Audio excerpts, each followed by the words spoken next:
we got to rise to the occasion. Fact of the matter is, if we don't, we're done for. But there's no level of concern. I mean, we just got to play our game. We got to play through this. I'm pretty sure everyone expected us to win this. So they were the underdogs. And when you're a lower seed, I mean, you really don't have high expectations. So they're playing free. They're playing with confidence.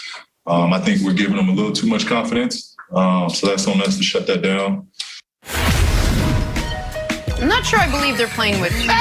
There's no concern there for the Clippers. All right, 39 points for that guy, Luka Doncic, off to arguably the best start in playoff history through 8 games. Remember, this is the guy the Clippers wanted to face. Don't forget that. So, Nick, is this series over with the Clippers going down 0-2 in the series? Jenna, this series is over. This stillborn Clippers era is over. And the Clippers' future of the franchise is as bleak as any team in all of professional sports this side of the Houston Texans. Clippers and Texans actually have something in common. Neither has ever even been to the semifinals of their respective sports championship rounds. But that's neither here nor there.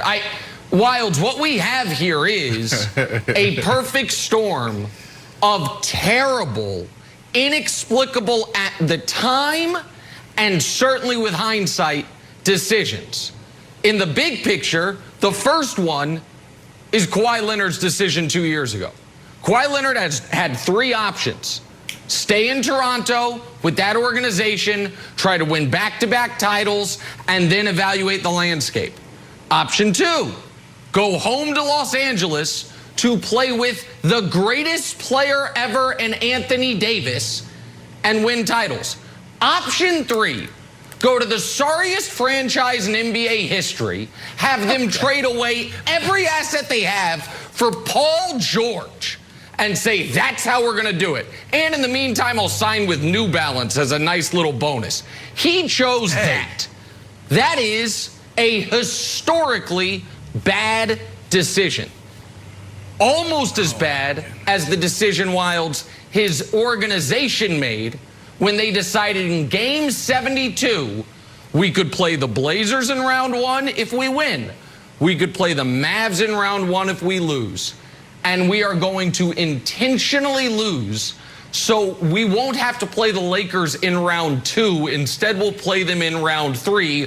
The problem with that is if you go home in round 1, it doesn't matter. You never get there. So it was, in hindsight, Wilds, an unforgivable... Well, I'll go to Brandon. Brandon, you disagree with anything I'm saying? They're ruined. They're ruined in this series. No, they have no assets. They have no cap flexibility. They're ruined. That's why I'm laughing at you, because the question's about falling down 0-2 and do they still have a chance, not about next year. And the answer is no. Yeah, they have a chance, Jenna. But that's all. They have 2 of the best players in the NBA. Yeah, yes, they do. They play well. That's not the problem. If you watched the game last night, Paul George did what he was supposed to do. Kawhi Leonard did what he was supposed to do. He had 30 in the first half. And they still lost. And he also stepped up on the defensive side when he needed to. But it's about the bench. It's about the others. It's about the supporting cast. When you look at Pat Beverly, when you look at Reggie Jackson, Marcus Morris, like where are you guys? That's the difference in this game, in this series. Then you look on the Dallas side. Your son, Luka, phenomenal, unstoppable. This kid is on another planet, in another planet. But then he also has a supporting cast that's playing lights out. Maxey, Porzingis. I mean, these dudes couldn't miss. It was like they were shooting in the ocean. Tim Hardaway, phenomenal. So I think when you look at this game, we're talking about this series, that is the difference. Man, But is that just real quick? Is that going to change? Man. I just don't know if I can see Tim Hardaway playing that way. It's going to be hard. Listen, it's going to be hard, but they definitely have a chance. They definitely have a chance. Wilds, you tweeted out a really interesting stat that showed, like, what's it happened? 4 times a team fell down 0-2 at home in NBA history. and came back to win. Yes, and I think tweeting out an interesting stat, it gives me too much credit. I basically took a picture of my television and said send. So I will take credit for, going low-key viral on it. But here's what the stat said. So shout out to NBA TV for making the stat. 4 teams have come back from down 2-0 at their home court. It was the 2017 Celtics, but here's the thing. That team had a lot of heart. IT, Avery Bradley, Jay Crowder, a lot of heart on that team. I don't see that with the Clippers. 05 Mavs, of course, Dirk. 94 Rockets end up winning the championship in the 69 Lakers. I don't think we're going to add the Clippers to this squad, Nick. I do not. I think they're totally cooked. Of course. They were the 8th best defensive team during the year. They've been the absolute worst during the playoffs. And Brandon, when you talk about where's the bench, where's the other guys? Here's the thing about prioritizing health. I think your stars are going to show up. I think your stars are going to be stars. It's the other guys that affects.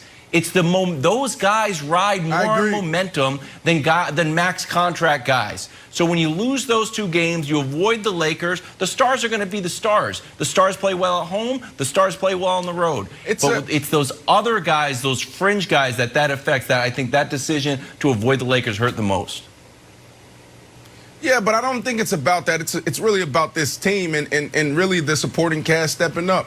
When I stood on the table for the Clippers beginning of this year and said I'm riding with the Clippers because I knew exactly what I was going to get from Kawhi Leonard. Kawhi Leonard had a phenomenal year. That's right. Kawhi Leonard's having a good series. Paul George, I felt and I was betting on Paul George breaking through that whole stigma of playoff P. He's doing that. Now, I will admit this, Nick. I did not account for the others not stepping up and doing their job. That's the difference here. Luka Doncic, we know exactly who he is. But, man, everybody around him is stepping up. Think about Porzingis.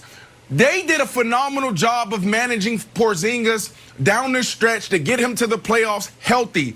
We were talking about him being traded. He was on the trading block, and then they kept him. Why? Before this moment, they did a phenomenal job of managing Porzingis, and you're seeing the impact that he has on his team and the impact that he's having on the series. That's the difference.